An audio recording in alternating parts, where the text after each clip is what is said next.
Le 5 septembre 1638, Anne d'Autriche accouche d'un fils après 23 ans de mariage stérile avec Louis XIII.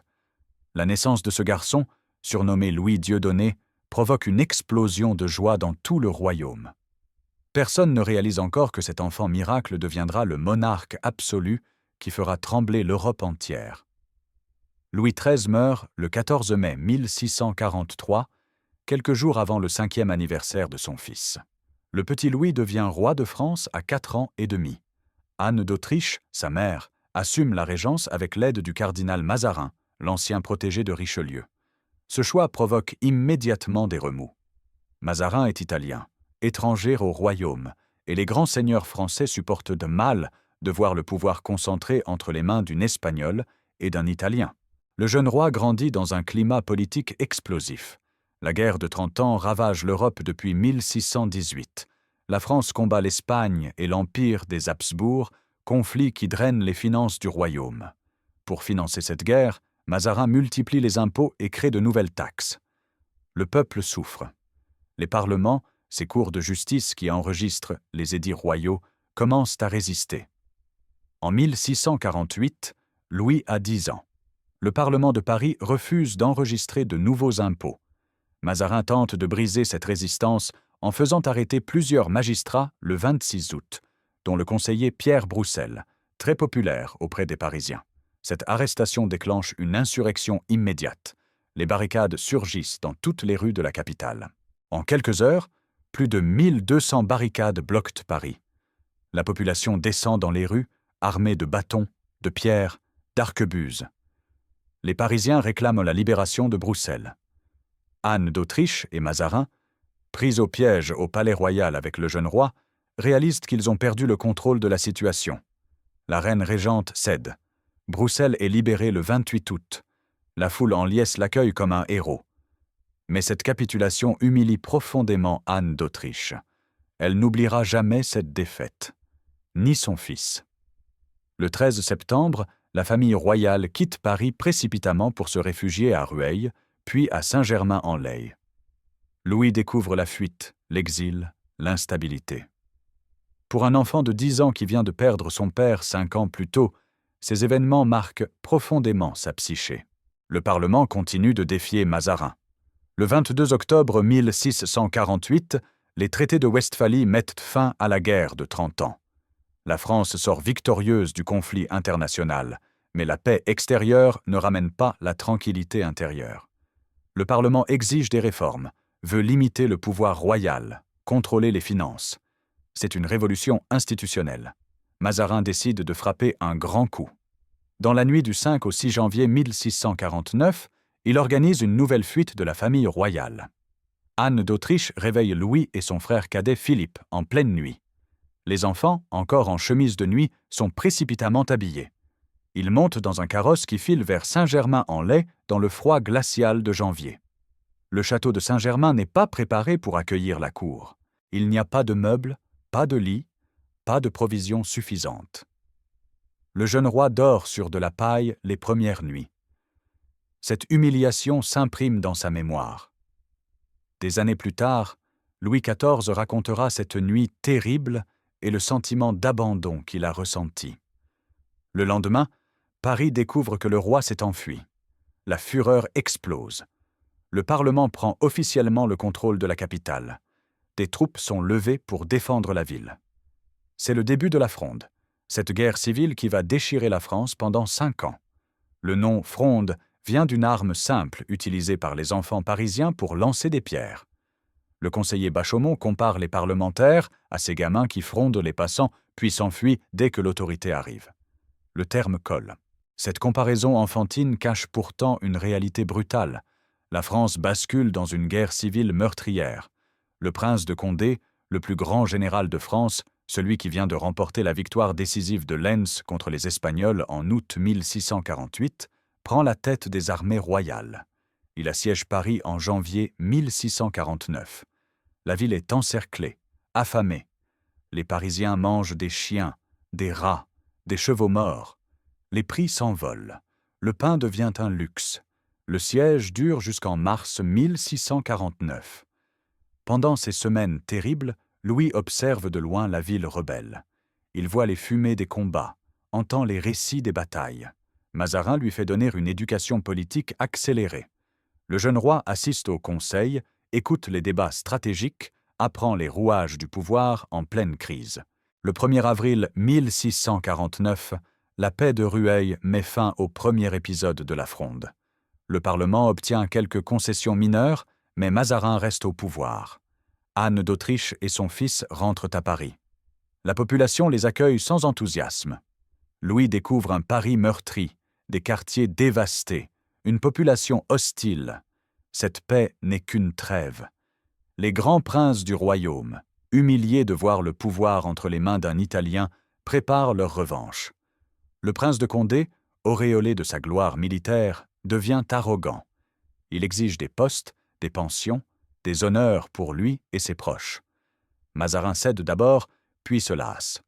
Le 18 janvier 1650, Mazarin fait arrêter Condé, son frère le prince de Conti et son beau-frère le duc de Longueville. Les 3 hommes sont emprisonnés au château de Vincennes. Cette arrestation audacieuse stupéfie la cour. Condé, le héros militaire de la France, le vainqueur de Rocroi et de Lens, traité comme un criminel. La famille de Condé se soulève immédiatement. Sa sœur, la duchesse de Longueville, une femme brillante et manipulatrice, organise la résistance. Elle soulève la Normandie, puis la Guyenne. Le duc de Bouillon et le vicomte de Turenne, 2 grands généraux, rejoignent la rébellion. La France explose. Louis a maintenant 12 ans. Il accompagne sa mère et Mazarin dans leurs déplacements militaires. Il voit les villes assiégées, les campagnes ravagées, les troupes en mouvement. Cette éducation guerrière forge son caractère. Il apprend la méfiance, la dissimulation, la patience. En février 1651, la pression devient insupportable. Le Parlement de Paris, rallié aux princes rebelles, exige la libération de Condé et le départ de Mazarin. Anne d'Autriche refuse d'abord, puis doit céder. Le 6 février 1651, Mazarin quitte Paris et s'exile en Allemagne. Le 13 février, Condé est libéré. Louis a vécu 3 ans de chaos politique, 3 ans de fuite, de siège, d'humiliation. Le 7 septembre 1651, il atteint ses 13 ans, l'âge de la majorité royale selon les lois françaises. Le Parlement organise un lit de justice, cette cérémonie solennelle où le roi affirme son pouvoir absolu. Louis s'y rend en grande pompe. Le jeune roi, vêtu du manteau royal, prononce quelques mots préparés par sa mère. Il affirme son autorité, mais chacun sait que le pouvoir reste entre les mains d'Anne d'Autriche. La régence officielle prend fin, mais rien ne change vraiment. Condé, libéré depuis quelques mois, continue de comploter. Le prince de Condé veut tout, le contrôle du gouvernement, l'élimination définitive de Mazarin, peut-être même le renversement d'Anne d'Autriche. Ces exigences deviennent délirantes. Anne d'Autriche refuse de céder davantage. En septembre 1651, Condé quitte Paris furieux et se retire dans ses terres de Guyenne. La rupture est consommée. Condé lève une armée. Il s'allie avec l'Espagne, l'ennemi héréditaire de la France. Cette trahison choque même ses partisans. Un prince du sang royal qui s'allie avec l'ennemi étranger contre son propre roi, c'est une infamie sans précédent. Mais Condé est aveuglé par son orgueil et son ambition. En janvier 1652, Mazarin rentre en France avec une armée de 6 000 hommes recrutés en Allemagne. Sa présence rallume immédiatement la guerre. Les troupes royales et les troupes de Condé s'affrontent dans toute la France. C'est une guerre fratricide où les Français s'entretuent. Louis, 14 ans maintenant, suit les armées royales. Il assiste au siège, visite les camps militaires, apprend le métier de roi-soldat. Turenne, qui a quitté la rébellion pour revenir au service du roi, commande l'armée royale. Il affronte Condé dans une série de batailles sanglantes. Le 2 juillet 1652, les 2 armées s'affrontent aux portes de Paris, au faubourg Saint-Antoine. C'est l'une des batailles les plus meurtrières de la Fronde. Condé, acculé contre les murailles de Paris, combat avec l'énergie du désespoir. Il charge personnellement à la tête de ses cavaliers, risque sa vie à chaque instant. Les troupes royales, supérieures en nombre, encerclent progressivement l'armée de Condé. Le prince va être détruit quand un événement inattendu change le cours de la bataille. Mademoiselle de Montpensier, la cousine du roi, ordonne de tirer les canons de la Bastille sur les troupes royales et fait ouvrir la porte Saint-Antoine pour permettre à Condé de se réfugier dans Paris. Cette intervention sauve Condé, mais scelle le destin de Mademoiselle de Montpensier. Elle vient de tirer sur l'armée du roi, son propre cousin. Louis ne pardonnera jamais. Des années plus tard, quand elle voudra se marier, il refusera de donner son consentement. La canonnade de la Bastille lui coûtera son avenir. Condé entre dans Paris en vainqueur. La foule l'acclame. Mais cette victoire est un piège. Paris, déjà épuisé par des années de troubles, n'a aucune envie de continuer la guerre. Les Parisiens veulent la paix, le retour à la normale, la fin des combats. Condé tente de s'imposer par la force. Il installe une véritable dictature militaire dans la capitale. Ses troupes patrouillent dans les rues, arrêtent les opposants, confisquent les biens. Le 4 juillet 1652, 2 jours après la bataille, ses partisans attaquent l'hôtel de ville où se tient une assemblée hostile à Condé. Le massacre est terrible. Les soldats de Condé incendient l'hôtel de ville. Les magistrats qui tentent de s'échapper sont abattus ou jetés dans les flammes. Une trentaine de personnes périssent dans cet incendie. Paris découvre avec horreur que Condé, le prince du sang, est capable de massacrer des civils français pour garder le pouvoir. L'opinion bascule définitivement. Les Parisiens, qui supportaient Condé contre Mazarin, réalisent qu'ils ont remplacé un ministre étranger par un tyran sanguinaire. Les bourgeois, les marchands, le menu peuple en ont assez. Ils veulent le retour du roi. Louise et sa mère, installées à Compiègne, observent ce retournement. Mazarin, toujours fin politique, comprend qu'il doit s'effacer temporairement. Le 19 août 1652, il quitte à nouveau la France et se retire à Bouillon. Ce sacrifice tactique permet de rallier les derniers hésitants. Le 21 octobre 1652, Louis XIV entre dans Paris. Il a 14 ans. La population l'accueille triomphalement. On allume des feux de joie. On sonne les cloches. On décore les rues. Condé, abandonné de tous, quitte la capitale et se réfugie dans ses terres avant de passer au service de l'Espagne. Cette entrée marque un tournant décisif. Louis découvre pour la première fois l'amour du peuple. Après des années de fuites et d'humiliations, il goûte enfin à la gloire. Ce contraste renforce sa détermination. Il ne permettra plus jamais qu'on le chasse de sa capitale. Mazarin rentre discrètement en février 1653. Cette fois, personne ne proteste. Le cardinal a gagné. Les Parisiens, épuisés par 5 ans de guerre civile, acceptent de son retour si c'est le prix de la paix. La fronde se termine par petits soubresauts.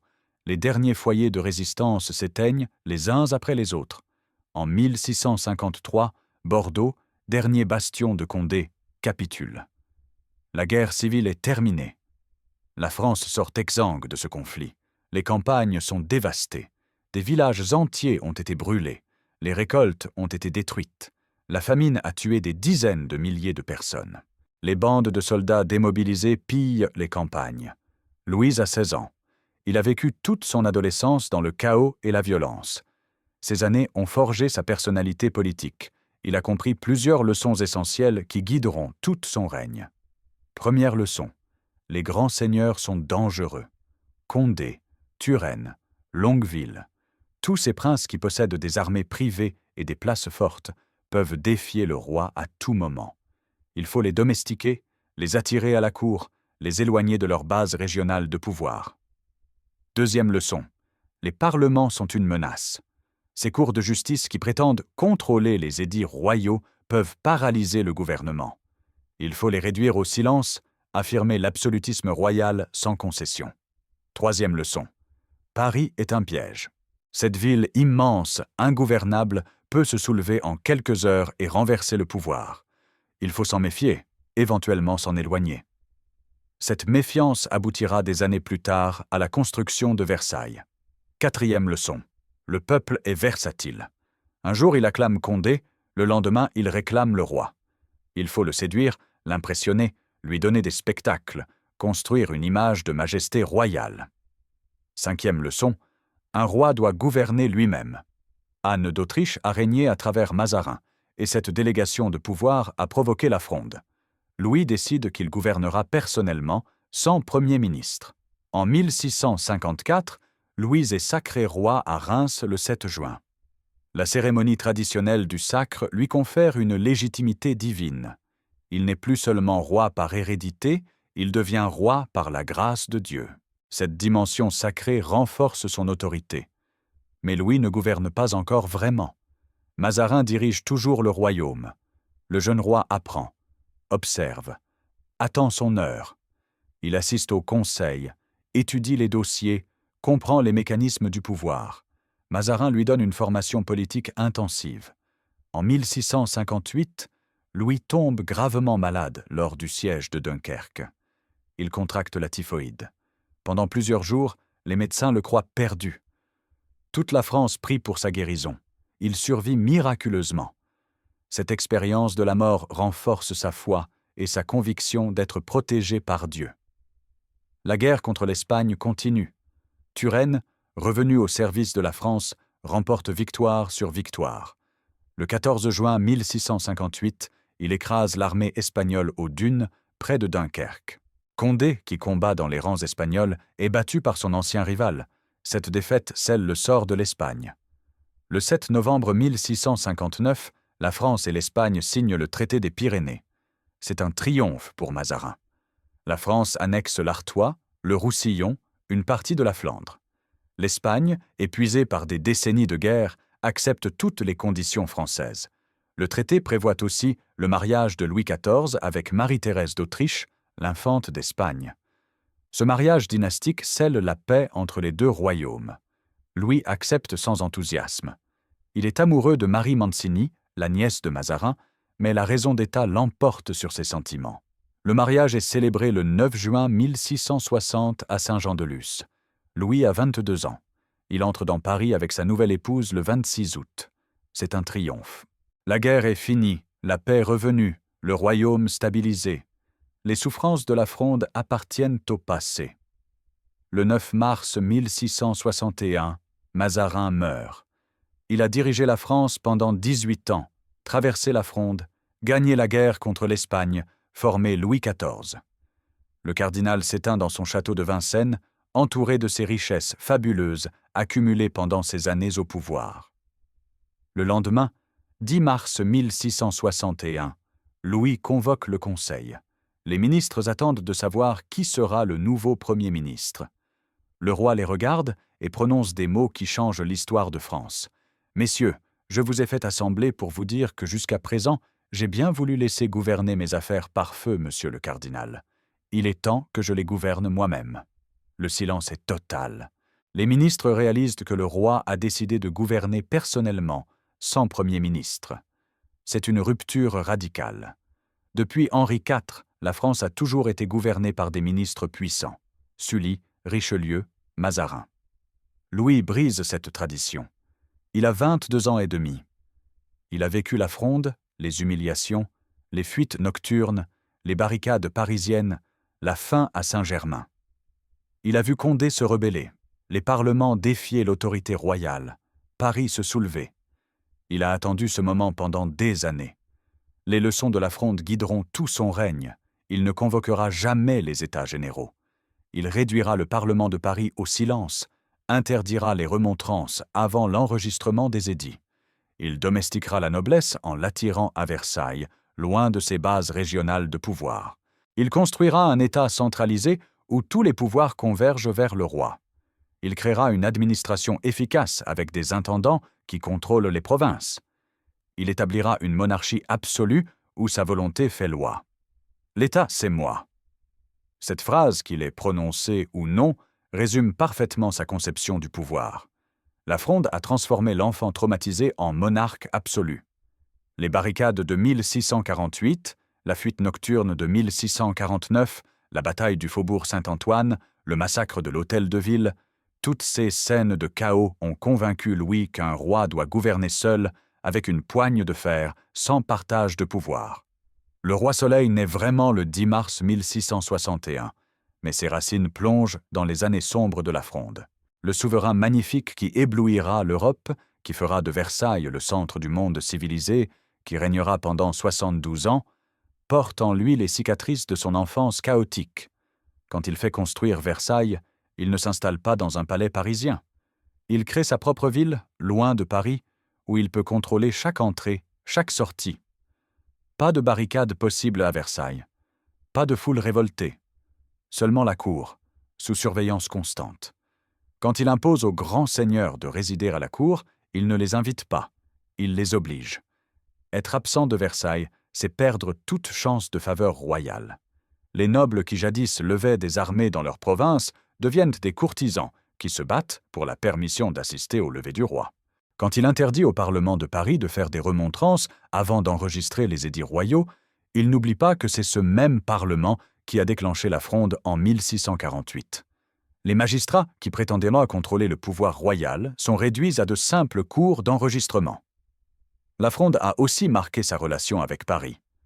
Louis XIV n'aimera jamais vraiment sa capitale. Il se méfiera toujours de cette ville immense, capable de se soulever en quelques heures. Il préférera Versailles, Saint-Germain, Fontainebleau. Paris reste le lieu de son humiliation d'enfant. Les contemporains remarqueront que Louis XIV parle rarement de la Fronde. Il garde ses souvenirs enfouis. Mais ils ressortent dans ses décisions politiques, dans sa méfiance envers les grands, dans son refus absolu de tout ce qui pourrait limiter le pouvoir royal. La princesse Palatine, sa belle-sœur, écrira dans ses mémoires que le roi ne pardonnait jamais. Ceux qui l'avaient trahi pendant la Fronde ou dont les familles avaient participé à la rébellion portaient une marque invisible. Il pouvait obtenir des honneurs, mais jamais sa confiance réelle. Condé lui-même sera pardonné en 1660. Il reviendra au service de la France, commandera des armées, gagnera des batailles. Mais Louis ne l'oubliera jamais vraiment. Le prince qui a tiré sur les troupes royales, qui s'est allié avec l'Espagne, reste marqué. Leur relation sera toujours teintée de cette méfiance. La Fronde a enseigné à Louis la valeur de l'apparence. Pendant le chaos, le pouvoir royal était invisible, contesté. Louis XIV construira une monarchie spectaculaire. Les cérémonies, les fêtes, les ballets, l'étiquette minutieuse de Versailles, tout sera conçu pour rendre visible la majesté royale. Le jeune roi qui dormait sur la paille à Saint-Germain deviendra le monarque le plus magnifique d'Europe. Ses habits valent des fortunes, ses palais éblouissent, ses fêtes durent des jours entiers. C'est une réponse aux humiliations de l'enfance, une affirmation de puissance qui compense les années de faiblesse.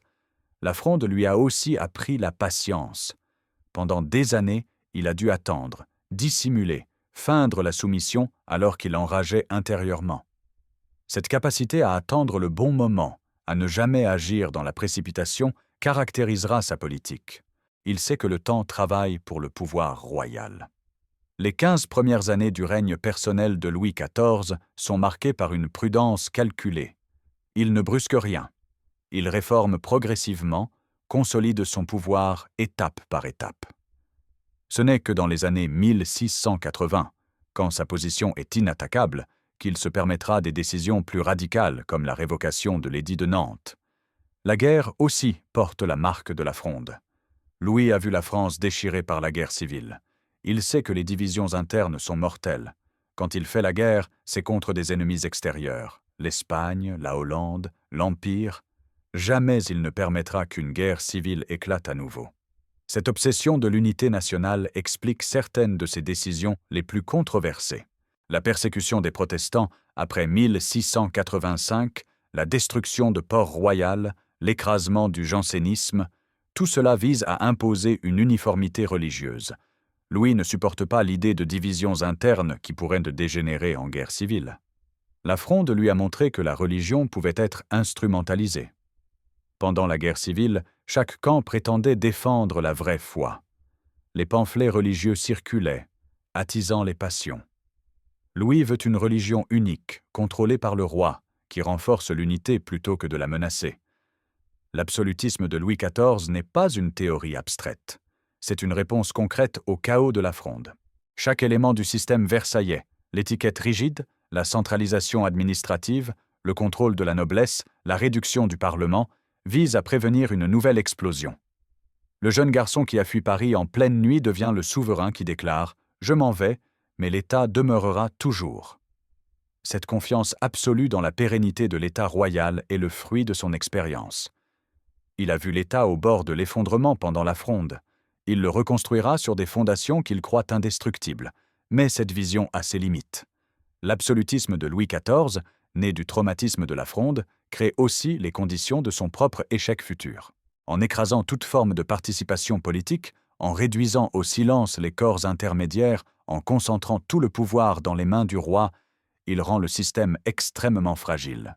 Quand un roi faible succédera à Louis XIV, tout l'édifice vacillera. Louis XV et Louis XVI hériteront d'un système qui ne fonctionne qu'avec un monarque fort. Sans le génie politique et l'énergie de Louis XIV, l'absolutisme se révélera inadapté aux défis du XVIIIe siècle. Mais en 1661, personne ne pense à ces problèmes futurs. Louis XIV a 22 ans, une santé de fer, une volonté inébranlable. Il vient de prendre le pouvoir. Devant lui s'étend un règne qui durera 54 ans encore jusqu'en 1715. La Fronde appartient au passé. Le roi Soleil commence son ascension. Mais les cicatrices restent.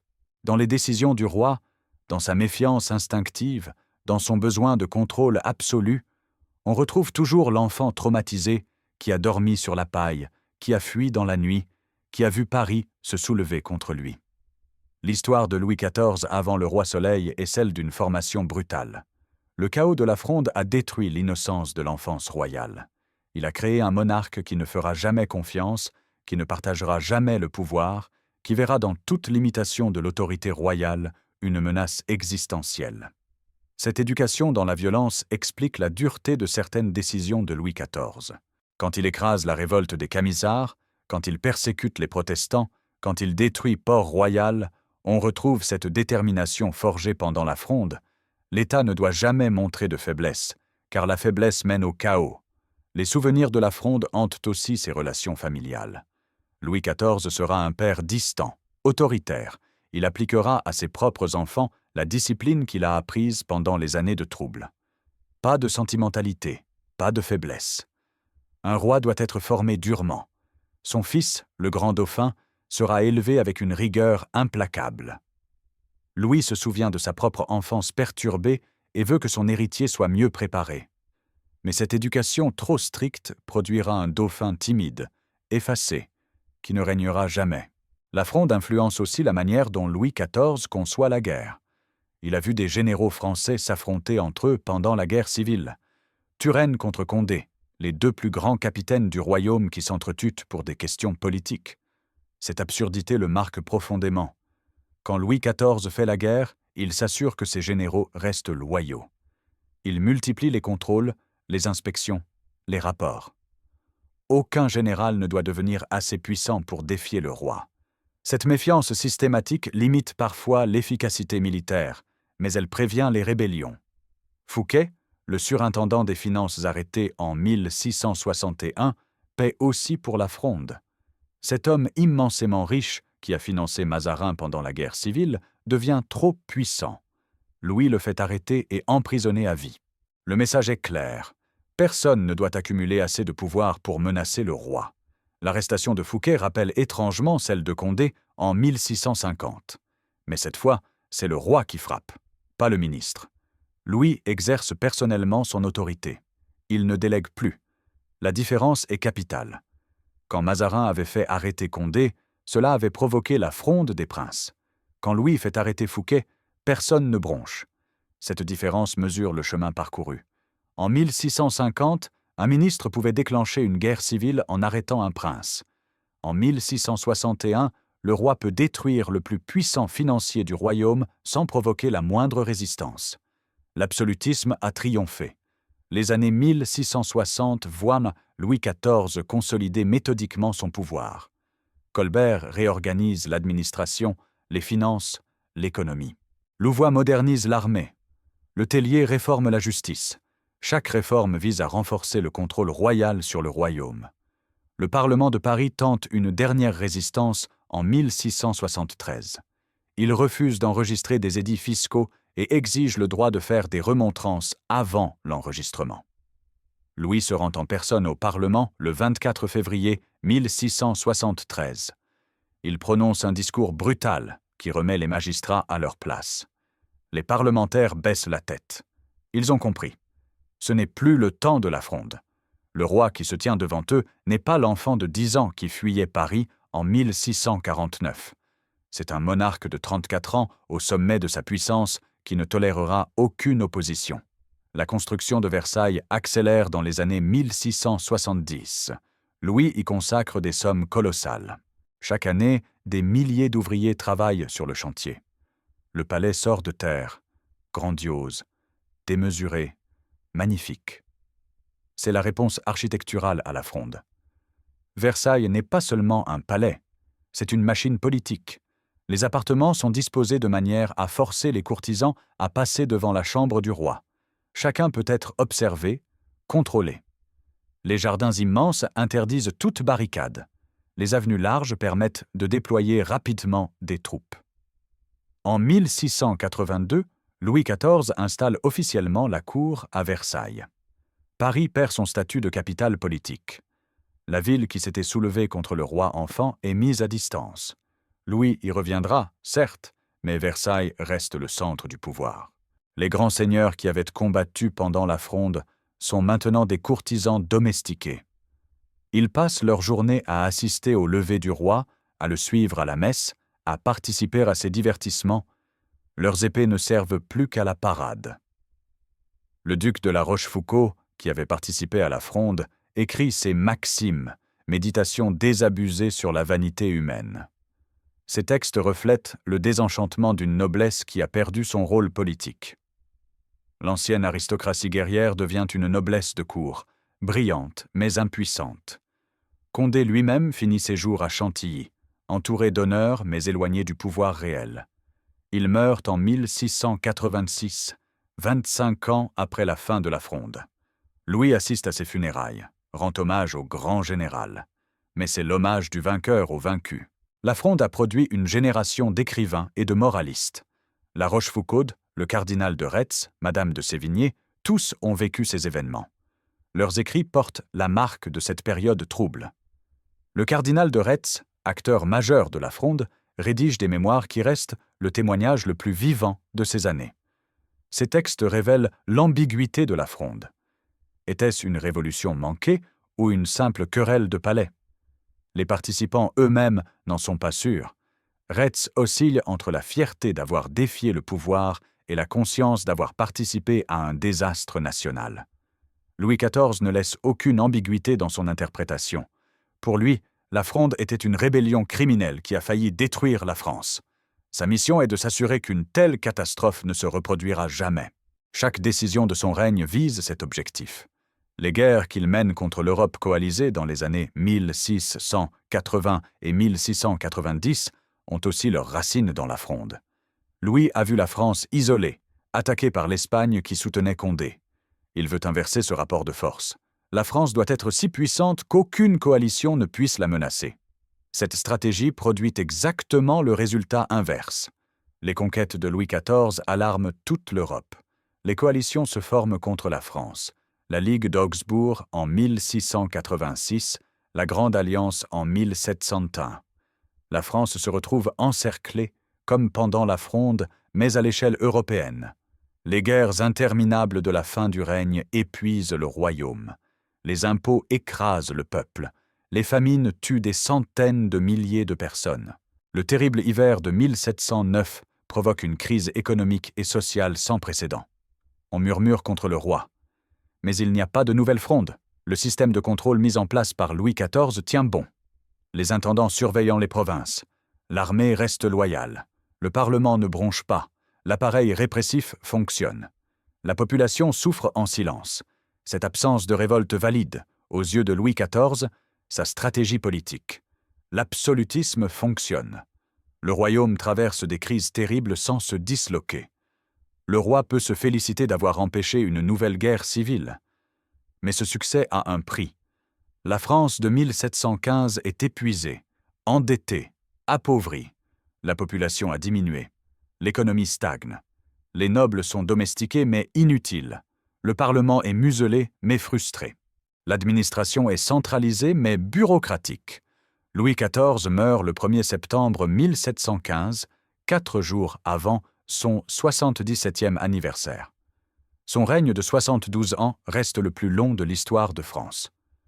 Sur son lit de mort, il donne des conseils à son arrière-petit-fils Louis XV, âgé de 5 ans, qui lui succède. Parmi ses conseils, ne m'imitez pas dans le goût que j'ai eu pour les bâtiments, ni dans celui que j'ai eu pour la guerre. Le vieux roi reconnaît certaines de ses erreurs. Mais il ne regrette pas l'absolutisme. Il ne remet pas en question le système politique né de la Fronde. La régence qui suit sa mort voit une tentative de revanche de l'aristocratie. Le duc d'Orléans, régent pour le jeune Louis XV, rend au Parlement le droit de remontrance. Les grands seigneurs retrouvent des postes au Conseil. C'est une résurgence de l'esprit de la Fronde. Mais cette revanche est de courte durée. Dès que Louis XV atteint sa majorité, l'absolutisme se rétablit. Le système créé par Louis XIV survit à son créateur. Il faudra attendre 1789 pour qu'une véritable révolution balaie l'ancien régime. La Fronde reste donc l'événement fondateur du règne de Louis XIV. Sans elle, aurait-il construit Versailles? Aurait-il domestiqué la noblesse? Aurait-il réduit les parlements au silence? Probablement pas. La Fronde a créé le roi Soleil en traumatisant l'enfant royal. Les historiens débattent encore de la nature de la Fronde. Révolution sociale ou querelle aristocratique? Mouvement populaire ou manipulation des élites? La réalité est complexe. La Fronde a été tout cela à la fois, une révolte fiscale, une rébellion nobiliaire, une guerre civile, un chaos politique. Pour Louis XIV, ces nuances n'ont aucune importance. Il a vécu la Fronde comme une agression personnelle. L'enfant chassé de Paris, affamé à Saint-Germain, humilié par les barricades, ne pardonnera jamais. Le roi adulte consacrera sa vie à prévenir une répétition de ce cauchemar. Cette obsession explique aussi certains de ses échecs. En refusant toute concession, tout partage du pouvoir, toute participation politique, Louis XIV rend le système extrêmement rigide. Quand les circonstances changent, quand de nouveaux défis apparaissent, l'absolutisme manque de flexibilité. La révocation de l'édit de Nantes en 1685 illustre cette rigidité. Pour des raisons religieuses, certes, mais aussi pour imposer l'uniformité qui obsède Louis XIV depuis la Fronde, il force les protestants à se convertir ou à partir. 200 000 personnes quittent la France, emmenant leurs compétences et leurs capitaux. Cette décision affaiblit l'économie française et renforce les ennemis de la France. Les protestants réfugiés en Hollande, en Angleterre, en Prusse, deviennent les adversaires les plus acharnés de Louis XIV. Mais le roi ne peut pas tolérer la division religieuse. La Fronde lui a appris que la division mène au chaos. La persécution des jansénistes obéit à la même logique. Ce mouvement religieux au sein du catholicisme prône une certaine autonomie par rapport à Rome et à Versailles. Pour Louis XIV, c'est inacceptable.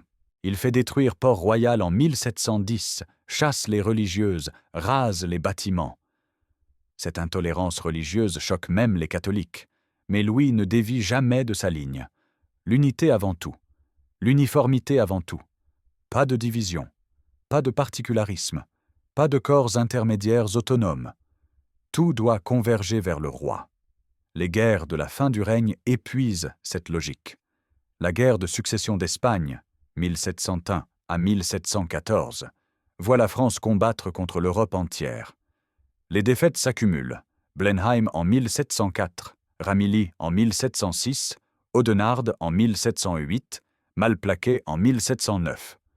L'armée française, autrefois invincible, recule sur tous les fronts. La France est envahie. Des armées ennemies ravagent le nord du royaume.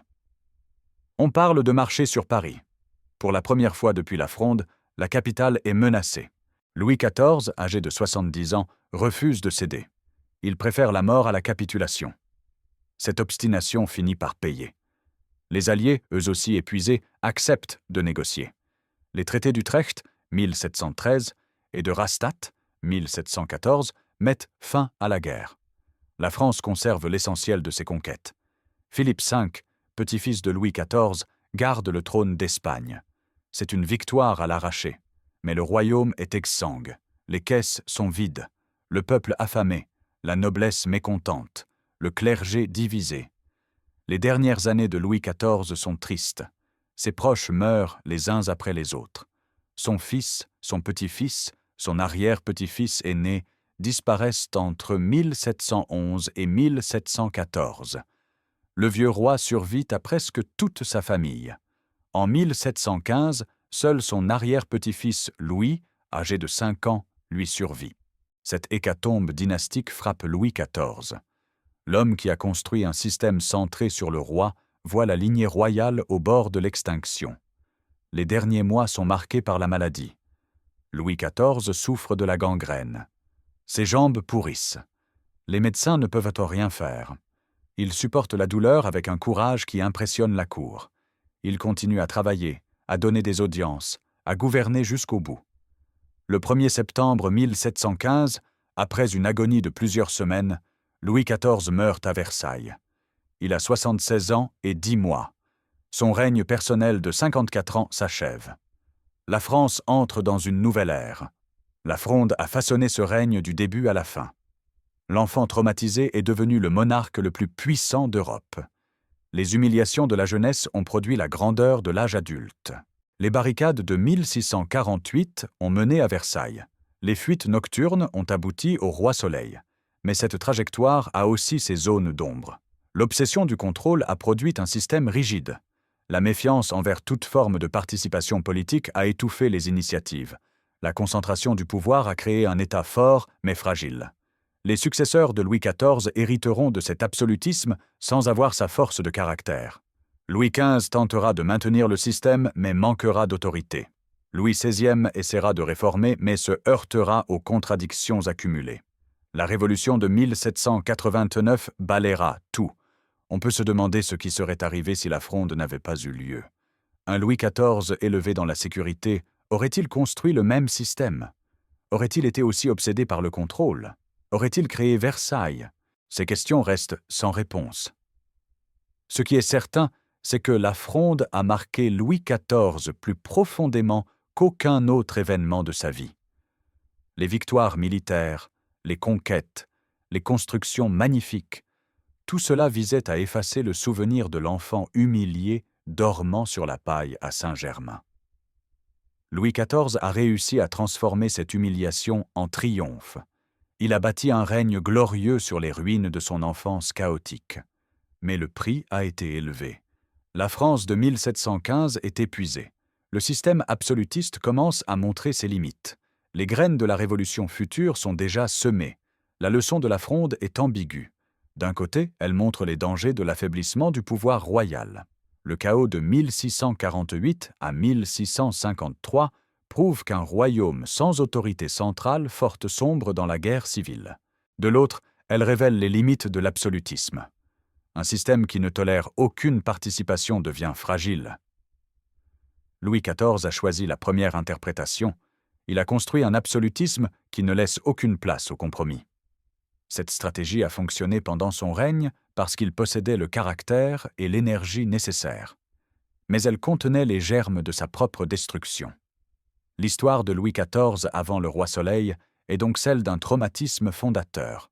Un enfant de 10 ans chassé de Paris par des barricades, affamé dans un château sans meubles, témoin impuissant d'une guerre civile dévastatrice.